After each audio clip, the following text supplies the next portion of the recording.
2 years ago, something incredibly strange started happening to our sun. It started unleashing truly gargantuan geomagnetic storms that absolutely no one was prepared for. Vivid auroras were seen as far south as Florida and the Bahamas, marking the most powerful recorded in 500 years, and vital satellites stopped working entirely. But this wasn't a glitch in the matrix. Our sun was entering its most active and fiery phase, the solar maximum. This particular solar maximum, however, was almost twice as strong as scientists had predicted, and we've been scrambling to understand why ever since. What we found has shaken some of our most fundamental assumptions about the sun, where its magnetic engine lives, how accurately we've been measuring it, and what's actually happening at its poles. So what is really going on inside our star? I'm Alex McCone, and you're watching Astrom. Join me as we explore why Solar Cycle 25 caught us completely off guard, how getting closer to the sun than ever before led to model-breaking discoveries, and why the next big solar storm could spell absolute disaster for us here on Earth.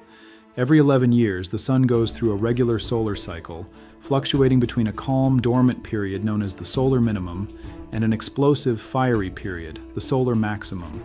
Usually we can tell exactly where in its cycle our sun is based on how many sunspots appear on its surface, with numbers rising and falling alongside core magnetic activity.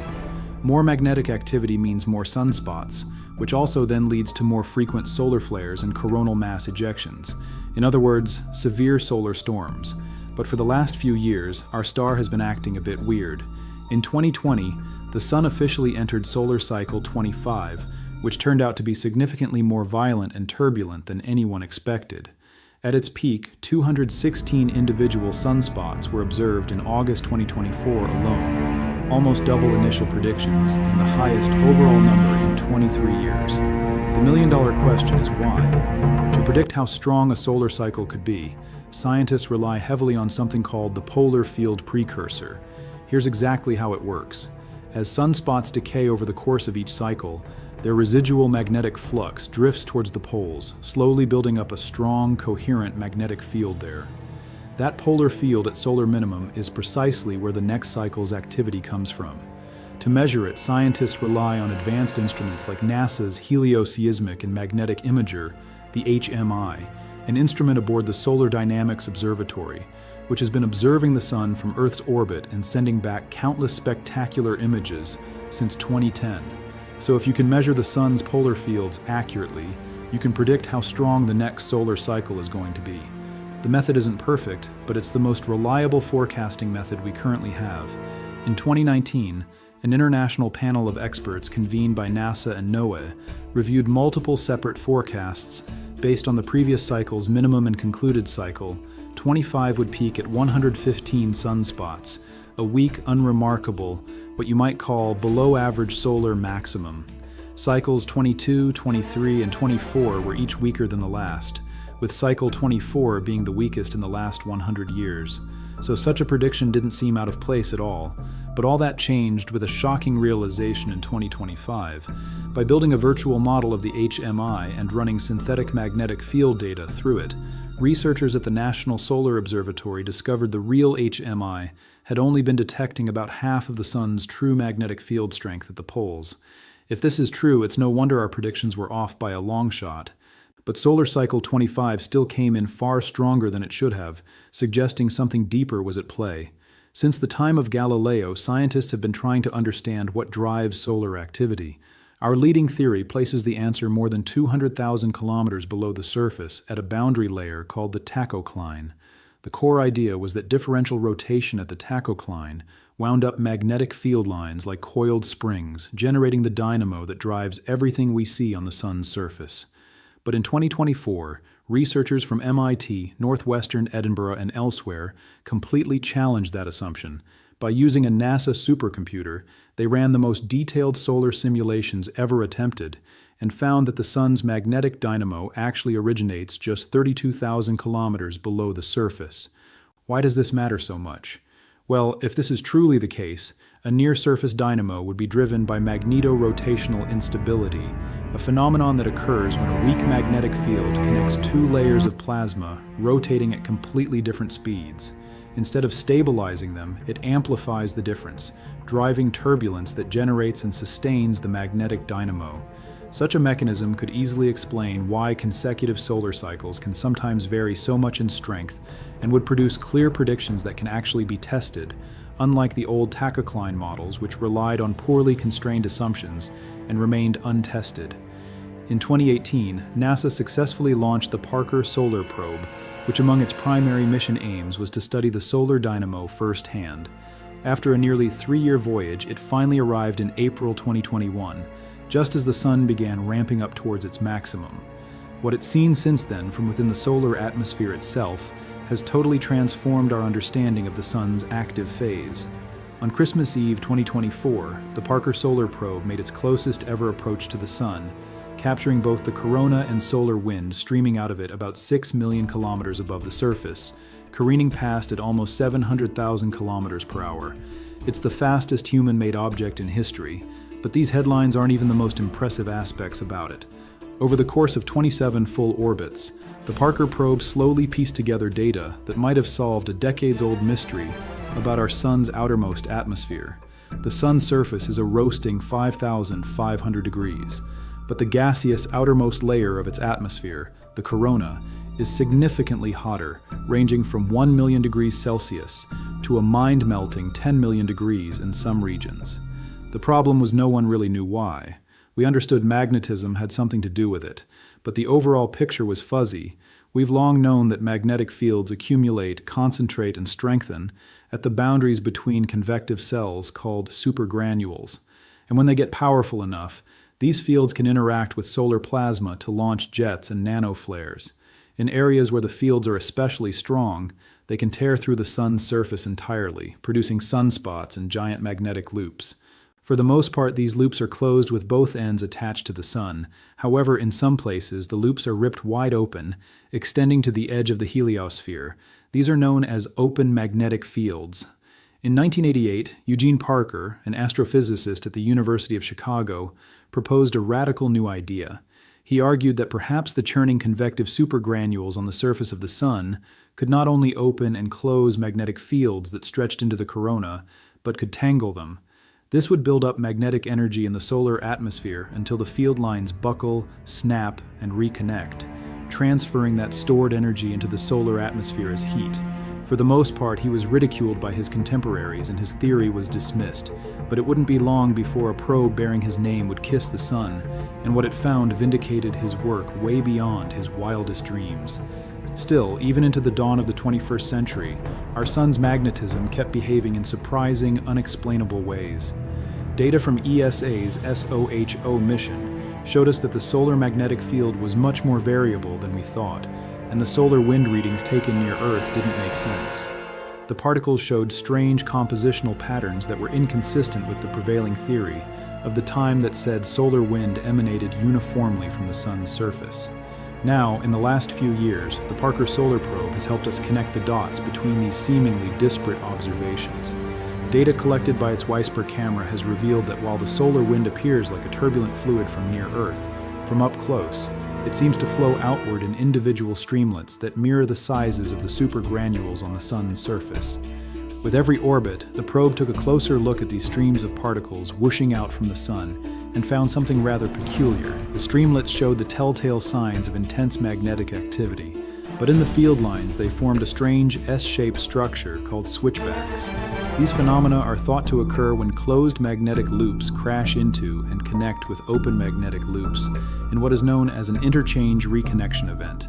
These events generate heat and eject solar material into space, warming the corona and accelerating particles in the solar wind. A concept not that far off from what Eugene Parker described almost 40 years ago. Now, until recently, our model of coronal mass ejections assumed material traveled in one direction from the sun outward. However, during the December 2024 flyby, the Parker probe captured something else entirely. You see this? A cloud of solar material bursts out from our star before curling inward and falling back in a sharp U-turn formation.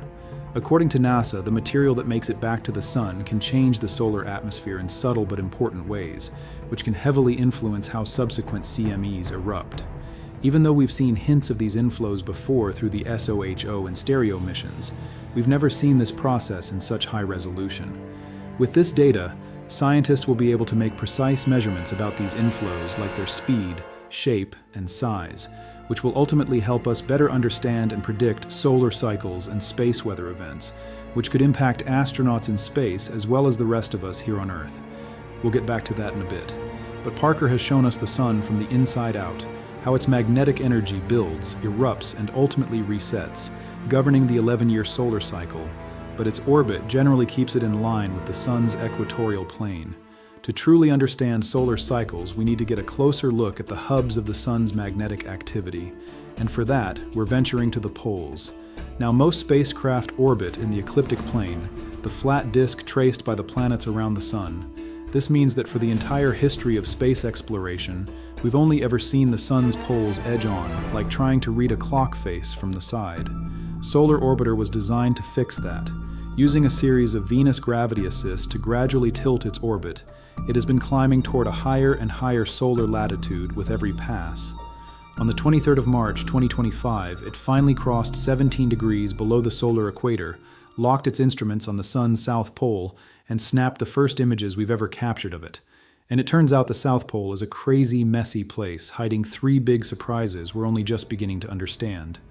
A normal magnet has clear north and south polarity, but Solar Orbiter revealed that for a short time during the solar maximum, both north and south polarity magnetic fields are present at the South Pole at the exact same time, tangled and intermixed. To emerge from this bubbling chaos, the sun flips its entire magnetic field. The North Pole becomes the South and vice versa. It's a cycle that repeats every 11 years, meaning it takes the sun 22 years to complete an entire magnetic cycle, also known as the Hale cycle. Once the magnetic field flips, a single polarity would slowly build up and take over at the sun's poles, settling into its most orderly configuration during the solar minimum when the sun is least active. Yet this was just the beginning of the story. The Solar Orbiter's onboard spectrometer, the spectral imaging of the coronal environment instrument, or SPICE, mapped how fast clumps of solar material were moving around the transition region of the polar atmosphere, a thin, irregular layer of the sun's atmosphere, where temperatures rapidly increase from 10,000 degrees Celsius to hundreds of thousands of degrees. SPICE captures the light-different elements like oxygen, neon, carbon, and hydrogen emit at specific temperatures, and then tracks their movement to create a velocity map of the South Pole. These measurements can then show how particles are flung out from the sun in the form of solar wind, and represent the first time we've ever traced solar wind directly to its source, rather than inferring it from measurements taken millions of kilometers downstream. Now, the third and final finding ties back to solar cycle 25 and why it was so much stronger than anticipated. In a November 2025 paper, Solar Orbiter data showed the migration of sunspot magnetic fields towards the poles might have been happening much faster than we expected. This has huge implications for forecasting future solar cycles. Remember the polar field precursor? The speed and strength of one cycle's poleward drift determines the polar field strength at the next solar minimum, which in turn determines the strength of the next solar cycle. If the magnetic flux is arriving at the poles faster than our models predict, our estimates of future cycles are way off before we even started. To summarize, it seems we may have underestimated solar cycle 25 for a few reasons. Our dynamo model was flawed, our instruments only detected a fraction of the sun's actual magnetism, and the rate of flux at the poles is potentially higher than we thought. Luckily, no massive solar flares or CMEs came our way, but if they did, what would that mean for us? Just how devastating would a massive geomagnetic storm be for us here on Earth or our astronauts in space? How can we prepare for one? On the 10th of May 2024, a huge geomagnetic storm struck Earth. These happen when the sun releases a CME hurling 1 billion tons of magnetized plasma towards our planet. It can take this material several days to arrive, but once it does, it slams into Earth's magnetosphere, triggering a rapid and often violent exchange of energy between the solar wind and the space environment around us.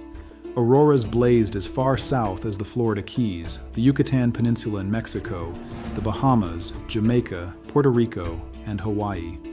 Just a month later, the sky turned faintly red in Japan with an aurora that scientists have since found stretched far higher into Earth's atmosphere than we expected, as high as 800 kilometers, a sign that charged particles may carry much more energy than we initially thought. But despite the breathtaking light show, Geomagnetic storms can also be very dangerous because they affect Earth's magnetosphere. See, our planet is surrounded by a plasmasphere, a bubble of charged plasma that helps deflect oncoming solar material. When a geomagnetic storm hits, the pressure from the solar wind squeezes the plasmasphere inward, compressing towards Earth like a deflating balloon. After the storm passes, the plasmasphere is replenished by charged particles from the ionosphere below, which is filled with ions created when the sun's radiation strips particles in our upper atmosphere of electrons. The May 2024 geomagnetic storm, as part of Cycle 25's solar maximum, was the strongest in the last 21 years. Lucky for us, JAXA's Arase satellite happened to be in the right place at the right time to capture its effects on our protected magnetosphere like never before. A team led by Dr. Atsuki Shimbori of Nagoya University's Institute for Space-Earth Environmental Research collected the first continuous direct readings of the plasmasphere collapsing to low altitude during a superstorm. The team watched the outer boundary of the plasmasphere collapse from 44,000 kilometers down to just 9,600 kilometers in under 9 hours, roughly 1/5 of its usual size.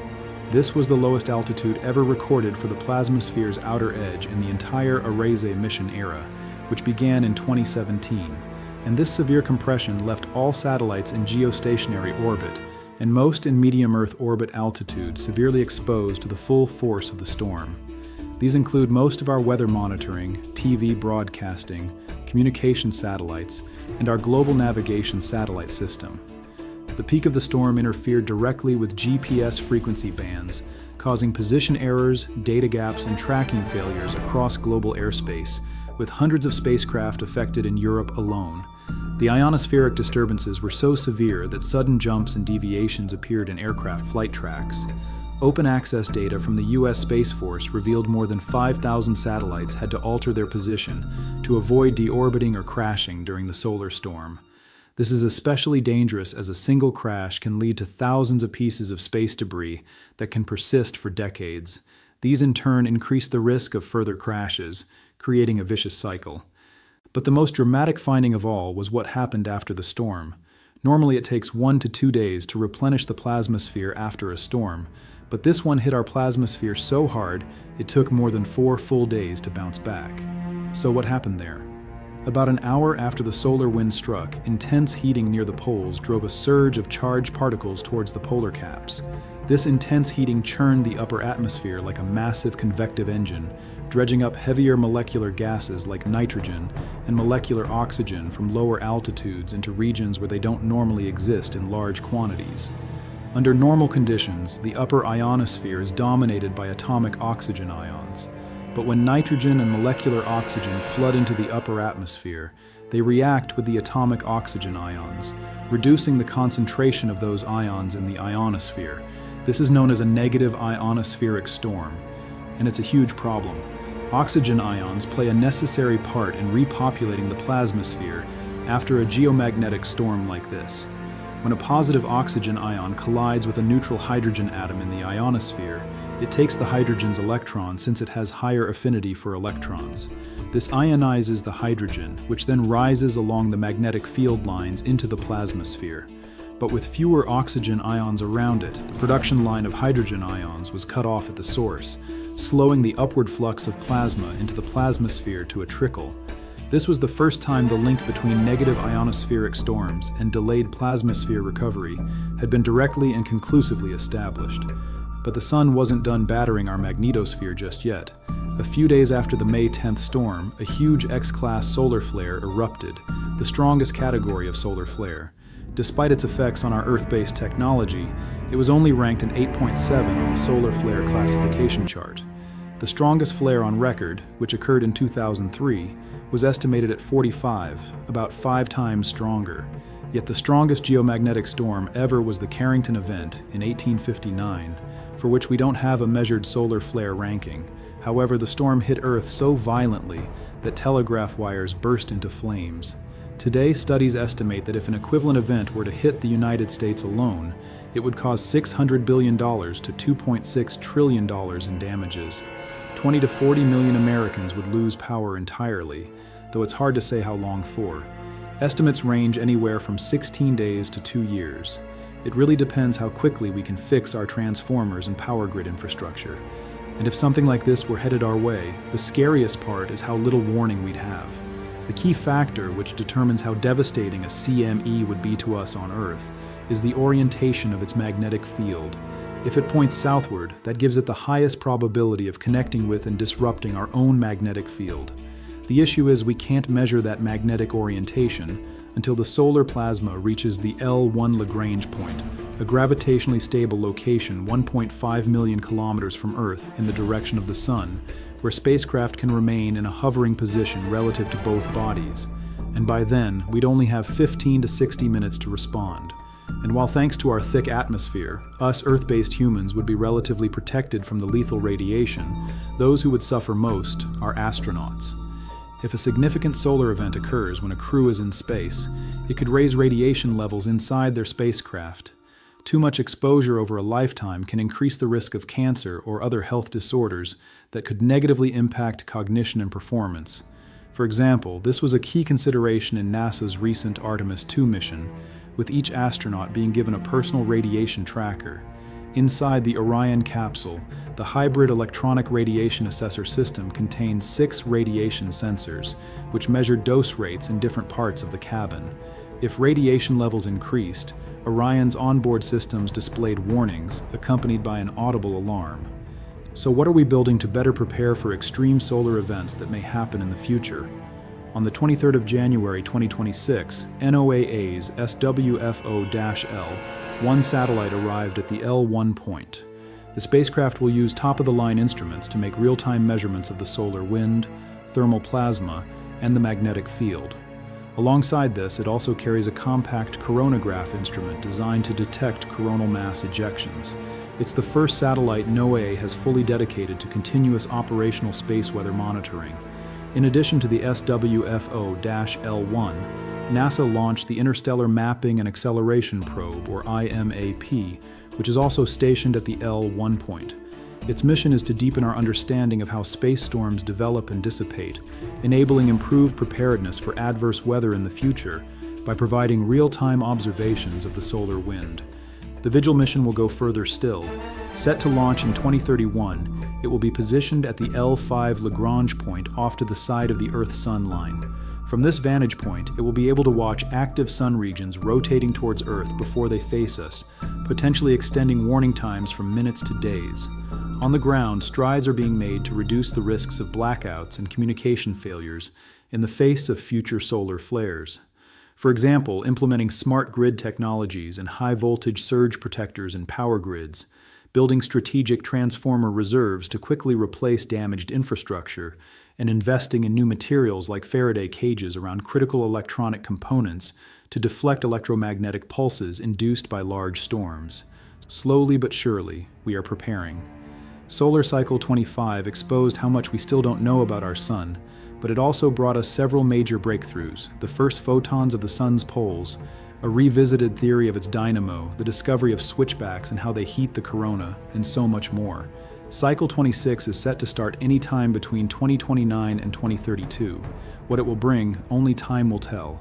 But what's certain is we'll have even more missions in space, even better instrumentation ready and waiting to see what we can learn this time around. Thanks for watching. We mention this a lot, but that's only because it genuinely makes a massive difference. Astrum runs because of people like you who take a moment to join us in what we do.